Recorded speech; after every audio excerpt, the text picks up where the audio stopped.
اعوذ باللہ من الشیطان الرجیم۔ سورۃ الحدید آیت نمبر 9۔ بسم اللہ الرحمن الرحیم۔ هو الذی ينزل علی عبدہ آیات بینات، وہی ہے جو اپنے بندے پر واضح آیات اتارتا ہے، لیخرجکم من الظلمات الی النور، تاکہ تمہیں وہ اندھیروں سے روشنی کی طرف نکالے۔ وَإِنَّ اللَّهَ بِكُمْ لَرَؤُوفٌ الرحیم، اور بلا شبہ اللہ تعالی تم پر یقیناً بے حد نرمی کرنے والا نہایت مہربان ہے۔ وَمَا لَكُمْ، اور تمہیں کیا ہے، اللہ تنفقوا فی سبیل اللہ، کہ تم اللہ کی راہ میں خرچ نہیں کرتے۔ وَلِلَّهِ مِيرَاثُ السَّمَاوَاتِ وَالْأَرْضِ، جبکہ آسمانوں اور زمین کی میراث اللہ ہی کے لیے۔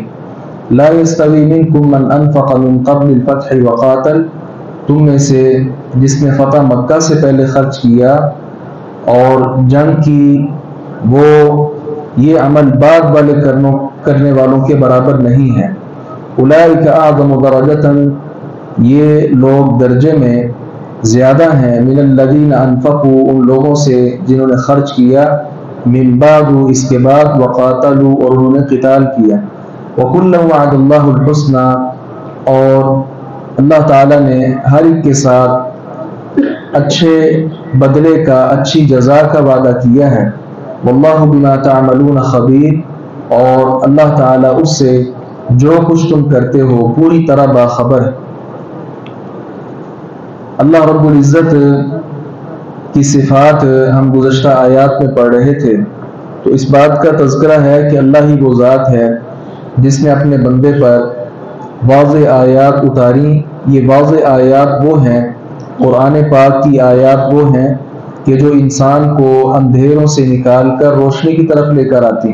ظاہر شرک اندھیرا ہے، اور قرآن پاک کی آیات توحید پر مبنی ہے، اور توحید سے اجالا کیا ہو سکتا ہے؟ تو لوگوں کو گمراہی اور ضلالت سے نکال کر ہدایت اور روشنی کی طرف یہ قرآن لے کر آتا ہے۔ تو اس میں سراسر لوگوں کے لیے ہدایت ہے، رہنمائی ہے، اور اللہ رب العزت نے یہ قرآن اتار کر گویا لوگوں پر بہت بڑی مہربانی کی ہے۔ آگے اللہ رب العزت نے فرمایا کہ تمہیں کیا ہو گیا ہے کہ اللہ کے راستے میں خرچ نہیں کرتے ہو۔ یہاں ویسے تو اللہ رب العزت کا رستہ لفظی عام ہے، لیکن یہاں سے مراد جہاد فی سبیل اللہ ہے۔ اور پھر اللہ رب العزت نے کہا کہ آسمان و زمین کی میراث یہ ہے ہی اللہ کی۔ اس کو اس انداز سے مفسرین نے سمجھایا ہے کہ وراثت کیا ہوتی ہے؟ جو فوت ہونے والا شخص اپنے زندہ رشتہ داروں کے لیے چھوڑ جاتا ہے۔ اب یہ وراثت رشتہ داروں کو ملتی ہی ملتی ہے، خواہ مرنے والا چاہے کہ فلاں کو ملے، فلاں کو نہ ملے، یا کسی کو بھی نہ ملے، تو مرنے والے کی کسی طرح کی کوئی بات، اس کی کوئی اہمیت نہیں ہوتی۔ یہ وراثت جو زندہ ہوتے ہیں ورثہ، ان کو ملتی ہی ملتی۔ آپ نے دیکھا ہوگا کئی لوگ اپنے بیٹے کو آگ کر دیتے ہیں، میں مروں گا تو میرے بعد یہ جائیداد میں حصہ نہیں لے سکتا۔ یہ شرعی طور پہ جائز نہیں ہے۔ وہ بیٹا جتنا بھی نافرمان تھا، لیکن آپ وراثت سے اس کو عاط نہیں کر سکتے شرعی طور پر، کیونکہ وہ وارث اللہ نے بنایا ہے۔ انسان جو مرنے والا ہے، اس کا تو اب اختیار رہا ہی نہیں اس مال میں، وہ مال تو اللہ تعالیٰ نے منتقل کر دیا ورثاء میں۔ اسی سے اس بات کو سمجھا جائے کہ جب آسمان و زمین کی ہر طرح کی بادشاہت اور ان میں جو کچھ ہے وہ سارا اللہ کی میراث ہے، اللہ کی وراثت ہے، تو یہ کیسے ہو سکتا ہے کہ ہم اس وراثت پر خود سانپ بن کر بیٹھ جائیں؟ یہ مال تو ہے ہی اللہ تعالیٰ کا۔ تو وہ اللہ رب العزت نے اس بات کو سمجھایا ہے لوگوں کو کہ یہ بات سمجھیں، آپ کے پاس جو مال ہے وہ در حقیقت آپ کا نہیں ہے، آپ کو تو دیا ہے اس میں کچھ تصرف کے لیے۔ تو اگر تم تصرف کرو گے، اس کو خرچ کرو گے، اللہ رب العزت کے راستے میں خرچ کرو گے، تو اس کا اجر اللہ تعالیٰ آپ کو عطا کر دے گا۔ آگے صحابہ کرام کے اللہ رب العزت نے 3 طرح کی اقسام ذکر کی۔ پہلی وہ قسم ذکر کی ہے جنہوں نے صلح حدیبیہ سے پہلے یہ ایمان لائے، خرچ کیا اور قتال کیا۔ یہ سابقون اولون مہاجرین اور انصار صحابہ کرام تھے رضی اللہ عنہ۔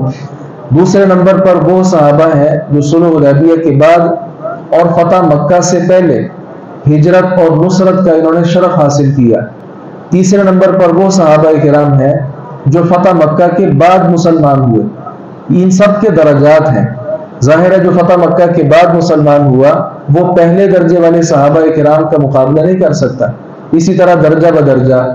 تو یہ درجہ بدرجہ تقسیم اس انداز سے بھی ہے کہ سب سے پہلے اسلام کی نصرت کرنا، اسلام کی مدد کرنا اور اسلام کی خاطر لڑنا، کفر کے خلاف برسر پیکار رہنا، اور وہ جو تھوڑا سا مال ہوتا تھا وہ بھی اللہ رب العزت کے راستے کے اندر خرچ کرنا، یہ بہت بڑی قربانی تھی.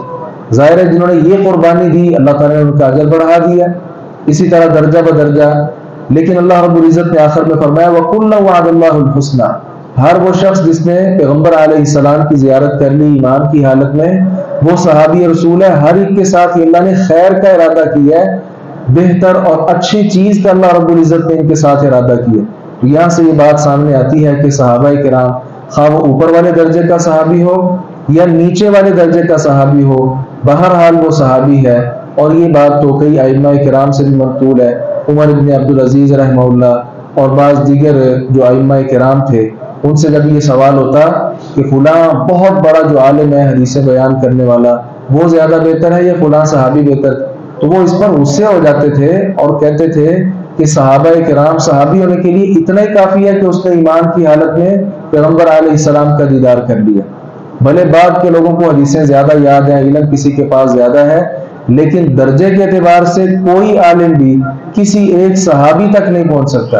تو صحابہ کرام کو اللہ رب العزت نے جو رتبہ دیا ہے بغیر کسی حسد کے ان کو قبول کرنا چاہیے، بلکہ یہ دعا کرتے رہنا چاہیے ربنا اغفر لنا ولاخواننا الذین سبقونا بالایمان. یا اللہ ہمیں بھی معاف کر اور وہ ہمارے بھائی جو ایمان میں ہم سے سبقت لے گئے، یا اللہ انہیں بھی معاف کر اور ہمارے دل میں کسی طرح کا کینہ بغض ان کے بارے میں وہ نہ رکھ.